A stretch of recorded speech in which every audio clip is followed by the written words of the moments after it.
और ईरान और इजरायल के बीच भीषण जंग जारी है। इन दोनों देशों के बीच चल रही इस जंग में अमेरिका की भी एंट्री हो गई। अमेरिका ने ईरान में 3 परमाणु ठिकानों पर हमला किया है।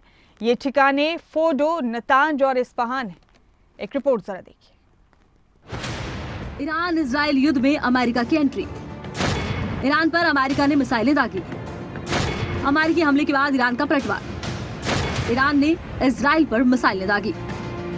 ईरान और इजरायल के बीच भीषण जंग जारी है। दोनों ही देशों की तरफ से एक दूसरे पर हमले किए जा रहे हैं। वहीं अब इन दोनों देशों के बीच चल रही इस जंग में अमेरिका ने एंट्री ले ली। दोनों देशों में चल रहे इस युद्ध में अमेरिका खुलकर सामने आ गया। इसी कड़ी में अमेरिका ने अपना स्टैंड रखते हुए ईरान के 3 परमाणु ठिकानों पर हमला कर दिया।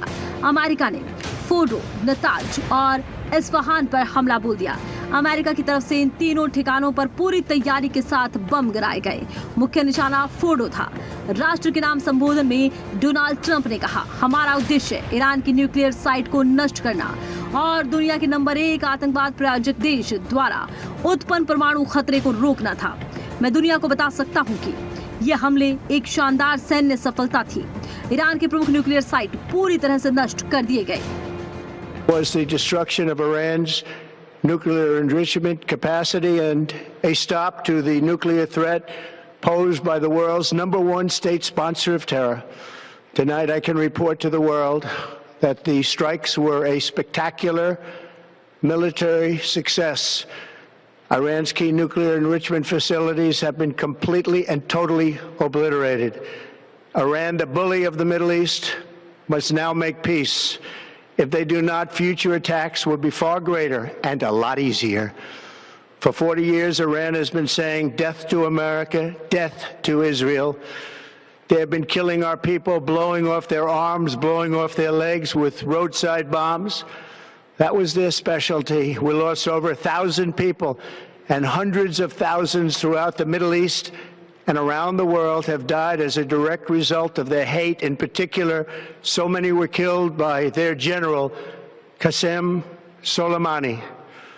I decided a long time ago that I would not let this happen. It will not continue. Iran में हुए हमले के बाद ईरान के विदेश मंत्री अब्बास अरागची ने अमेरिकी राष्ट्रपति डोनाल्ड ट्रंप को खुली चेतावनी दे डाली।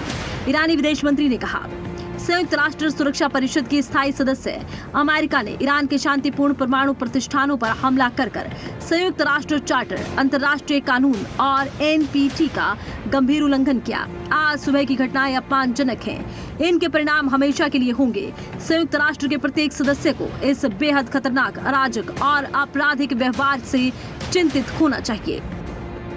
वहीं अमेरिका की तरफ से किए गए हमले के बाद ईरान ने भी इजराइल पर मिसाइलों की बौछार कर दी।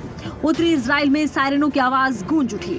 इजरायली एयरलाइन ने 7 जुलाई तक सभी फ्लाइट्स की टिकट बिक्री पर रोक लगा दी। कंपनी ने कहा, जिन यात्रियों ने 7 जुलाई तक की फ्लाइट की बुकिंग कर रखी है, वो बिना किसी पैसे की कटौती के अपनी यात्रा कैंसिल कर सकते हैं। ऐसे यात्रियों को पूरी टिकट मूल्य के लिए क्रेडिट वाउचर मिलेगा, जिसे अगले 2 साल तक कभी भी इस्तेमाल किया जा सकता है। अमेरिका की तरफ से ईरान पर किए गए हमले के बाद अब अमेरिका की निंदा भी हो रही है। ईरान पर अमेरिका के हमले की निंदा करने वाला पाकिस्तान अकेला देश नहीं।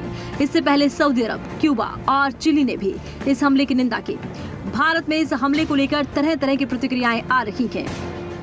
यूनाइटेड स्टेट्स ने जो बॉम्बिंग की है वो इंटरनेशनल लॉ का वायलेशन है, वो यूनाइटेड नेशंस के चार्टर का वायलेशन है, NPT का वायलेशन है और खुद यूनाइटेड स्टेट्स का जो उनका संविधान है US का कि बगैर कांग्रेशनल परमिशन के वो जंग नहीं कर सकते हैं बॉम्बिंग, उन्होंने उसका वायलेशन किया।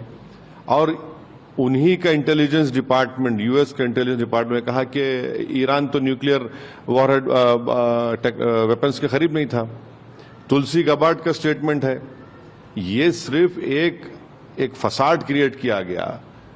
मकसद एक ही है कि इजराइल जो बेंजामिन नेतन्याहू जो फ़लस्तीनियों का एक खसाब बन चुका है, बुचर बन चुका है, जो जेनोसाइड हो रहा है, एथनिक क्लेंसिंग हो रहा है, उसको कवर अप करने के लिए किया गया। फिर 55,000 लोग मारे गए, अभी मर रहे हैं वहां पर, आप उसकी बात नहीं करते। तो ये बॉम्बिंग से अगर US ये समझ रहा है कि डिटरेंस होगा, नहीं होगा।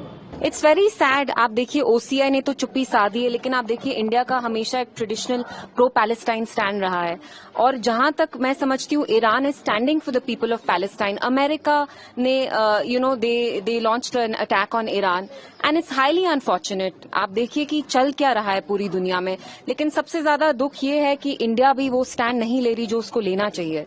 Weave always had a pro Palestine stand, so it's very sad. After all Iran is fighting for the people of Palestine. वहीं ईरान पर किए गए हमले के बाद अब अमेरिका में भी हाई अलर्ट जारी कर दिया गया। ईरान पर हमले के बाद यूएस में सुरक्षा बढ़ी। न्यूयॉर्क, वॉशिंगटन में सुरक्षा बढ़ा दी गई। धार्मिक सांस्कृतिक जगहों पर सुरक्षा बढ़ी। फिलहाल ईरान और इजराइल के बीच भीषण जंग जारी है। ईरान के परमाणु ठिकानों पर अमेरिकी हमलों के बाद संयुक्त राष्ट्र की परमाणु निगरानी एजेंसी ने सोमवार को इमरजेंसी मीटिंग बुलाने का ऐलान किया। बैठक में युद्ध के मौजूदा हालातों पर चर्चा की गई। डेस्क रिपोर्ट, खबरें अभी तक।